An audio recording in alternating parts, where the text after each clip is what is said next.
اللہ تبارک و تعالیٰ کی قدرت کا شاہکار ہے۔ تو انسان کو اللہ تبارک و تعالیٰ نے ایک خوبصورت شکل پر پیدا کیا ہے، اور قرآن مجید فرقان حمید کے اندر ہی اللہ رب العزت ارشاد فرماتا ہے أَفَحَسِبْتُمْ أَنَّمَا خَلَقْنَاكُمْ عَبَثًا وَأَنَّكُمْ إِلَيْنَا لَا تُرْجَعُونَ، کیا تم یہ گمان کرتے ہو کہ تمہیں فضول پیدا کیا ہے؟ وَأَنَّكُمْ إِلَيْنَا لَا تُرْجَعُونَ، اور کیا تمہیں ہماری طرف لوٹایا نہیں جائے گا؟ مطلب یہ ہے کہ تمہیں فضول پیدا نہیں کیا گیا اور تم نے ہماری طرف ہی لوٹ کر آنا ہے۔ تو اللہ تبارک و تعالیٰ نے جو انسان کی تخلیق فرمائی ہے، تو یہ تخلیق اللہ رب العزت نے کیوں فرمائی ہے، یہ بھی اللہ نے قرآن کے اندر بیان فرمایا ہے۔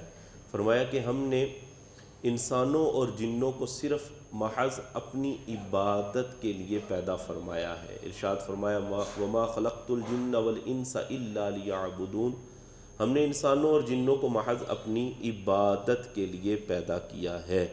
مولانا روم رحمۃ اللہ تعالیٰ علیہ فرمایا کرتے تھے، فرماتے تھے زندگی آمد برائے بندگی، زندگی بے بندگی شرمندگی، کہ زندگی تو ملی ہی اس لیے ہے کہ خالق کی بندگی کی جائے، اور جس زندگی میں اللہ کی بندگی نہ ہو، فرمایا وہ صرف اور صرف شرمندگی ہے۔ تو ہمیں اللہ تبارک و تعالیٰ نے جو پیدا کیا ہے، بنایا ہے، وہ رب تعالیٰ نے ہمیں اپنی عبادت کے لیے پیدا فرمایا ہے۔ اور اللہ رب العزت نے ہمیں اتنی نعمتیں عطا فرمائی ہیں، اتنی نعمتیں عطا فرمائی ہیں کہ ان نعمتوں کو ہم شمار ہی نہیں کر سکتے۔ سورہ رحمان کے اندر اللہ رب العزت نے نعمتوں کا ذکر کیا ہے، تو نعمتیں ذکر کرنے کے بعد اللہ تبارک و تعالیٰ نے جگہ جگہ اس بات کو بیان فرمایا۔ فرمایا فَبِأَيِّ آلَاءِ رَبِّكُمَا تُكَذِّبَانِ، تو تم اپنے رب کی کون کون سی نعمت کو جھٹلاؤ گے۔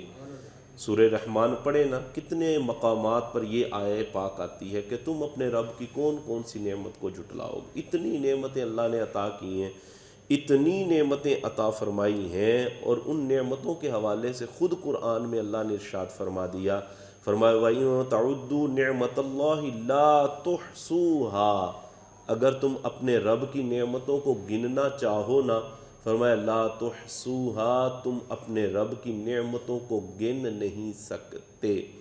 یہ قرآن مجید فرقان حمید کی آیہ پاک دیکھیں کب کی نازل ہوئی تقریباً جو ہے 1500 سال ہو چکے ہیں اس آیت کو۔ اب کتنی ٹیکنالوجی آ چکی ہے، کتنی جو ہے وہ سائنس نے ترقی کر لی ہے، کیا کچھ ہو چکا ہے، لیکن آج تک کوئی بندہ یہ دعویٰ نہیں کر سکا، اور آج تک کوئی ٹیکنالوجی یہ دعویٰ نہیں کر سکی کہ ہم نے اللہ کی نعمتوں کو گن لیا ہے، ہم نے اللہ کی نعمتوں کو شمار کر لیا ہے۔ رب کا فرمان آج بھی ویسے ہی ہے کہ وَإِن تَعُدُّوا نِعْمَتَ اللَّهِ لَا تُحْصُوهَا، اگر تم اپنے رب کی نعمتوں کو گننا چاہو نا، فرمایا تم اپنے رب کی نعمتوں کو گن نہیں سکتے۔ اتنی نعمتیں اللہ نے ہمیں عطا فرمائی ہیں۔ اور پھر اللہ رب العزت قرآن مجید فرقان حمید میں ہی ارشاد فرماتا ہے، فرمایا ثُمَّ لَتُسْأَلُنَّ يَوْمَئِذٍ عَنِ النَّعِيمِ، پھر اس دن یعنی قیامت والے دن تمہیں ہر نعمت کے متعلق پوچھا جائے گا، ہر نعمت کے متعلق تم سے سوال کیا جائے گا کہ ہم نے تمہیں یہ نعمت دی تھی تو اس نعمت کے بدلے میں تم نے کیا کیا ہے۔ ہر نعمت کے بارے میں تم سے پوچھا جائے گا، ہر نعمت کے بارے میں تم سے سوال کیا جائے گا۔ انسان کا یہ جو وجود ہے، اس میں بھی اللہ تبارک و تعالیٰ کی اتنی نعمتیں ہیں کہ ہر عضو کے حوالے سے اور ہر نعمت کے حوالے سے اگر کلام کرنا شروع کر دیا جائے نا، گفتگو ختم ہو جائے گی، لیکن اس نعمت کے جو فضائل ہیں یا اس نعمت کی جو حد ہے وہ بندہ بیان نہیں کر سکتا۔ اللہ تبارک و تعالیٰ نے جو کچھ بھی عطا کیا ہے وہ ایسا ہے کہ ہم اس کا بدلہ نہیں دے سکتے۔ اتنی نعمتیں رب نے عطا فرمائی ہیں۔ انہی نعمتوں میں سے ایک نعمت جو اللہ نے بندوں کو عطا فرمائی ہے، ان نعمتوں میں سے ایک بہت بڑی نعمت وہ انسان کے لیے زبان ہے۔ زبان ایک بہت بڑی نعمت ہے، اور یہ ایسی نعمت ہے کہ جس کا بدلہ کبھی بندہ نہیں دے سکتا۔ زبان کے حوالے سے دیکھیں، ہم جب چھوٹے ہوتے تھے تو محفلیں ہوتی تھی، بڑا سادہ سا ماحول ہوتا تھا اور بڑے سادے سے انداز کے اندر نعت شریف پڑھی جاتی تھی۔ اب تو نعت پڑھنے کا ماحول بدل گیا نا جناب، اب تو پتہ نہیں چل رہا ہوتا کہ نعت پڑھی جا رہی ہے کہ کیا ہو رہا ہے، اور نعت کے جو آداب ہیں ان آداب کا خیال نہیں رکھا جا رہا ہوتا۔ حالانکہ علماء نے اس بات کی تصریح کی ہے کہ جس طرح نبی کریم صلی اللہ علیہ وآلہ وسلم کی بارگاہ کا ادب ہے نا، اور جس طرح حضور علیہ السلام کی ذات پاک کی تعظیم ضروری ہے، لازم ہے ہر ایک پر، فرمایا اسی طرح نبی کریم صلی اللہ علیہ وآلہ وسلم کے ذکر کی تعظیم بھی ہر ایک پر لازم ہے۔ لیکن آج افسوس یہ ہے ہماری کچھ محافل تو ایسی ہوتی ہیں کہ انہیں محفل نعت کا نام دینا بھی بے ادبی ہوتا ہے، وہ محفل نعت لگ ہی نہیں رہی ہوتی، اور جو پڑھنے والا ہوتا ہے وہ بھی بے عمل شخص ہوتا ہے، فاسق اور فاجر شخص ہوتا ہے، اور وہ بندہ کھڑا ہو کر نعت گویا کہ ہمیں سنا رہا ہوتا ہے، اور وہ اس کا کیا انداز ہوتا ہے فی زمانہ اگر دیکھا جائے تو بڑا غور بھی کر لیا جائے نا، بڑا غور بھی کر لیا جائے تو سمجھ نہیں آ رہی ہوتی کہ یہ بندہ پڑھ کیا رہا ہوتا ہے، نیرا روڑا پڑھ رہا ہوتا ہے، نیرا شور مچایا جا رہا ہوتا ہے، پڑھنے والا آگے جناب مائک لے کر بیٹھا ہوتا ہے یا پڑھ رہا ہوتا ہے، پیچھے جناب دو چار بندے اس نے اور پیچھے بٹھائے جو ہا ہا ہا ہا کر رہے ہوتے ہیں، کوئی جناب کہہ رہا ہے جی میں ذکر کر رہا ہوں، کوئی ایک دف لے کر آ جاتا ہے، حالانکہ وہ دف نہیں ہے ڈھول ہے، اس کے بارے میں بھی علماء کی تصریحات موجود ہیں کہ یہ دف نہیں ہوتی، یہ ڈھول ہوتا ہے، اور یہ بجانا بالکل ناجائز ہے۔ تو بعض تو نعت خواں جو بظاہر نعت خواں ہوتے ہیں وہ نعت ایسے پڑھ رہے ہوتے ہیں پتہ ہی نہیں چل رہا، اتنا شور، اور پھر کوشش یہی کی جا رہی ہوتی ہے، وہ سونڈ والے کو بار بار اشارے کر رہے ہوتے ہیں اور کھول آواز، اور کھول آواز، اور کھول آواز، یعنی سننے والے ہو سکتا ہے وہ پاگل ہی ہو جائیں کہ پتہ نہیں یہ کیا کرنے کیا لگا ہے۔ وہ دور ہی چلا گیا کہ جب سادہ سا انداز ہوتا تھا، ایک بندہ نعت شریف پڑھنے کے لیے کھڑا ہوتا تھا، اس نے ہاتھ باندھے ہوتے تھے، آنکھیں بند کی ہوتی تھی، اور پڑھنے والا پڑھ رہا ہوتا تھا۔ دل یاد لئی بنایا ہے تعریف لئی زباں، اکھیاں بنائیاں سونے دے دیدار واسطے۔ وہ کیا انداز تھا، اللہ اکبر، وہ کہاں سے آئے گا اب انداز، کون لے کر آئے گا وہ انداز؟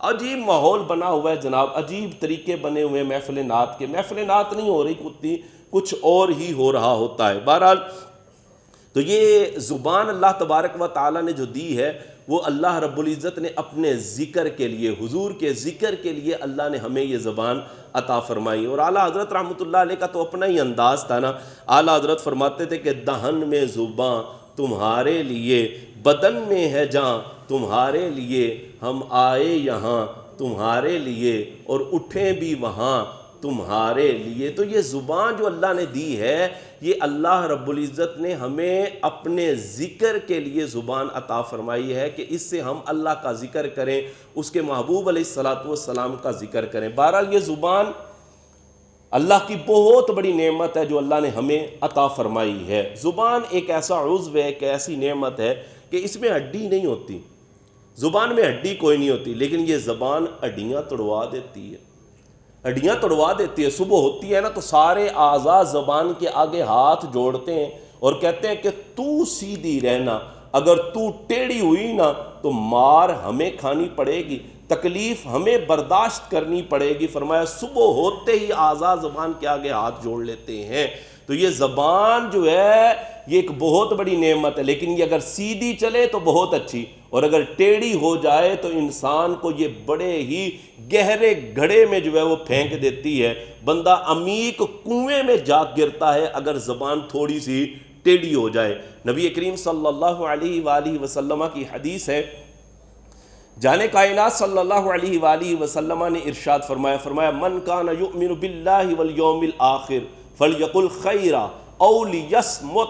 فرمایا جو بندہ اللہ اور یوم آخرت پر ایمان رکھتا ہے اسے چاہیے کہ وہ اچھی بات کرے، اور اگر اچھی بات نہیں کر سکتا تو فرمایا اسے چاہیے کہ خاموش رہے، خاموش رہے گا تو عافیت اس کو ملے گی۔ تو جو بندہ اللہ اور یوم آخرت پر ایمان رکھتا ہے اس کے بارے میں فرمایا کہ وہ اچھی بات کرے، اور اچھی بات اگر نہیں آتی تو خاموشی اختیار کرے۔ اور ایک اور حدیث میں نبی کریم علیہ السلام نے ارشاد فرمایا من صامت نجا، جو بندہ چپ رہا اس نے نجات پائی، جو بندہ چپ رہا اس نے نجات پائی۔ ہمارے سیانے بھی کہتے تھے نا، کہتے ایک چپ تے 100 سکھ، ایک چپ تے 100 سکھ ہوتے ہیں۔ یہ جو حدیث پاک ہے نا جی، من سامتا نجا، جو بندہ چپ رہا اس نے نجات پائی، یہ حدیث پاک ایک محدث نے بیان کی تو بادشاہ کا بیٹا جو ہے وہ اس محدث کے پاس آ کر بیٹھا کرتا تھا، عالم کی صحبت میں بیٹھتا تھا۔ جب یہ حدیث اس نے سنی نا کہ نبی کریم علیہ السلام نے ارشاد فرمایا کہ من سامتا نجا، جو بندہ چپ رہا اس نے نجات پائی، اس نے اس حدیث کو اپنے پلے سے باندھ لیا اور خاموشی اختیار کر گیا۔ خاموشی جب اس نے اختیار کی، جب گھر پہنچا تو بولتا ہی نہیں تھا لڑکا، شہزادہ بولتا ہی نہیں تھا۔ بادشاہ نے بڑے جتن کیے، بڑے حکیم بڑے طبیب بلائے، لیکن لڑکا تھا کہ وہ بولنے کا نام تک نہیں تھا لے رہا۔ اب بادشاہ کو فکر لگ گئی کہ میرے بیٹے کو ہو کیا گیا ہے، آخر یہ بولتا کیوں نہیں۔ اس نے ایک اور طبیب کو بلایا اور طبیب کو بلا کر کہنے لگا، کہتے اس میرے بیٹے کو چیک کرو یہ بولتا کیوں نہیں ہے۔ اس نے چیک کیا، سارا کچھ کرنے کے بعد وہ کہنے لگا، کہتا ہے کہ آپ کے بیٹے کو ہوا کچھ نہیں، ہو سکتا ہے کہ یہ کوئی پریشانی اس نے لے لی ہے، اس کے دماغ پر کوئی پریشانی اثر کر گئی ہے جس کی وجہ سے اس کا دل نہیں کر رہا بولنے کو۔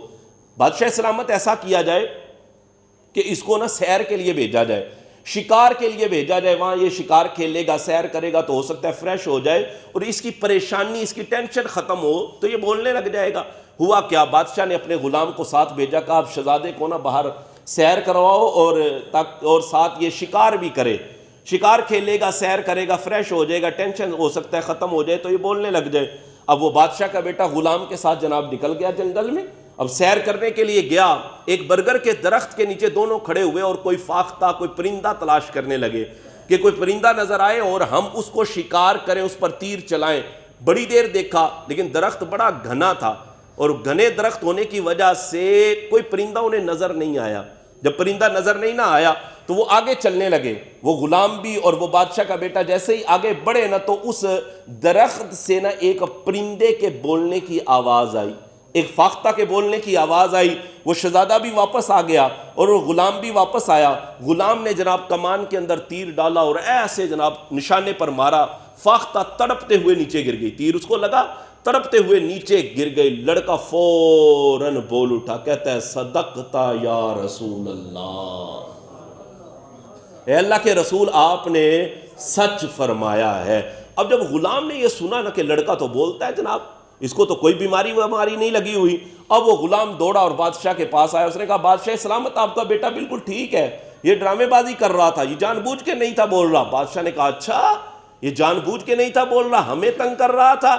بادشاہ پہلے تو بڑے ناز اور نخرے کے ساتھ اپنے بیٹے کا علاج کروا رہا تھا، لیکن جب اس کو یہ پتا چلا کہ یہ جان بوجھ کر ایسا کر رہا تھا، اس نے جلاد کو بلایا اور اس نے کہا اس پر ذرا کوڑے برساؤ نا، اس کی لتر پریڈ کرو تاکہ یہ سیدھا ہو۔ اب جب جیسے ہی جلاد نے اس کو لٹایا اور کوڑے مارے نا، لڑکا پھر بول اٹھا، کہتا ہے صدقتا یا رسول اللہ صلی اللہ علیہ وسلم، اے اللہ کے رسول آپ نے سچ فرمایا ہے کہ من سامتا نجا، جو بندہ چپ رہا اس نے نجات پائی۔ چڑیا بولی تھی وہ ماری گئی، کہا میں بولا میں مارا گیا۔ تو ایک چپ 100 سکھ ہوتے ہیں۔ اگر بندے نے بات کرنی ہے تو بات کرنے سے پہلے سوچ لینا چاہیے۔ سیانے کہتے تھے کہ عقل مند آدمی وہ ہوتا ہے جو بولنے سے پہلے سوچتا ہے، اور بے وقوف آدمی وہ ہوتا ہے جو بولنے کے بعد سوچتا ہے۔ اور بڑے بڑے بے وقوف تو ایسے بھی ہوتے ہیں وہ بولنے کے بعد بھی نہیں سوچتے، لیکن سیانا بندہ وہ ہوتا ہے بولنے سے پہلے سوچ لیتا ہے، بولنے سے پہلے تولتا ہے کہ آیا یہ میرا بات کرنا بنے گا یا نہیں بنے گا۔ اسی بات کو نبی کریم علیہ السلام نے فرمایا تھا کہ جو بندہ اللہ اور یوم آخرت پر ایمان رکھتا ہے فَلْيَقُلْ خَيْرًا، اسے چاہیے کہ اچھی بات کرے وگرنہ وہ خاموش رہے۔ خاموشی بھی ایک بہت بڑا انعام ہوتا ہے۔ بہرحال یہ زبان ہے نا جناب، زبان، اس کی آفتیں بھی بڑی ہیں، اس کی آفتیں بھی بڑی ہیں۔ میں بات بیان پہلے کر چکا کہ اس میں ہڈی نہیں ہوتی لیکن یہ ہڈیاں توڑوا دیتی ہے۔ بڑے بڑے کام اس زبان سے ہوتے ہیں، بڑے بڑے کارنامے اس زبان سے جو ہے وہ انجام پاتے ہیں۔ یہ زبان اگر سیدھی چلے نا تو بندے کو بلندیوں تک پہنچا دیتی ہے، اور اگر یہ ٹیڑھی ہو جائے تو بندے کو ایک عمیق گھڑے میں پھینک دیتی ہے۔ یہ زبان کی آفتوں میں سے ایک بڑی آفت ہے جھوٹ بولنا، بہت بڑا گناہ، کبیرہ گناہ ہے۔ آج ہمارے معاشرے کے اندر تو اس گناہ کا نام ہی بدل دیا گیا نا، کہتے ہیں بہانہ کر چھڑیا سی جناب، کہتے ہیں بہانہ کر دیو، نام بدل دیا۔ یہ بات یاد رکھے، گناہ کا نام بدلنے سے ایسا نہیں ہوتا کہ گناہ کا وہ جو ہے وہ انجام ہی ہمیں نہ ملے گا، اگر گناہ کریں گے تو اس کا بدلہ بھی ضرور دیا جائے گا۔ نام بدلنے سے ایسا نہیں گناہ ہی ختم ہو گیا۔ فی زمانہ اتنے جھوٹ بولے جاتے ہیں کہ الامان والحفیظ۔ حالانکہ نبی کریم علیہ السلام کی حدیث ہے، میرے آقا صلی اللہ علیہ وسلم کی بارگاہ میں عرض کی گئی، حضور مومن کے بارے میں فرمائیں۔ سرکار علیہ السلام نے ارشاد فرمایا مومن بہادر ہوتا ہے، مومن بزدل نہیں ہوتا، لیکن ہو سکتا ہے کبھی اس سے بزدلی ہو جائے۔ عرض کی گئی، حضور مومن کنجوس ہوتا ہے؟ مومن کنجوس ہوتا ہے؟ حضور نے فرمایا نہیں، مومن کنجوس نہیں ہوتا، مومن سخی ہوتا ہے۔ عرض کی گئی، حضور مومن جھوٹا ہو سکتا ہے؟ حضور نے فرمایا نا، مومن جھوٹا نہیں ہو سکتا، مومن جھوٹ نہیں بول سکتا۔ آج ہم اپنی ساری گفتگو کا اگر جائزہ لیں نا، صبح سے لے کر شام تک جو ہماری گفتگو ہوتی ہے، ہماری گفتگو کے اندر کتنے جھوٹ ہوتے ہیں، حالانکہ یہ جھوٹ جو ہے وہ کبیرہ گناہ ہے، بڑا گناہ ہے۔ اور روایات میں یہاں تک آتا ہے، فرمایا جب بندہ جھوٹ بولتا ہے اس کے منہ سے ایسی بدبو نکلتی ہے کہ اللہ کے ملائکہ بھی اس سے بڑی دور چلے جاتے ہیں، اس مہک اور اس بدبو کی وجہ سے۔ لیکن فی زمانہ جھوٹ پہ جھوٹ، ایک جھوٹ چھپانے کے لیے نہ جانے کتنے جھوٹ بولے جاتے ہیں۔ اور پھر جھوٹ تو ہماری ایک تو روزمرہ گفتگو میں بھی ہوتا ہی ہوتا ہے۔ یہاں لوگ کاروبار کرتے ہوئے کتنے جھوٹ بولتے ہیں اور جھوٹی قسمیں اٹھا رہے ہوتے ہیں۔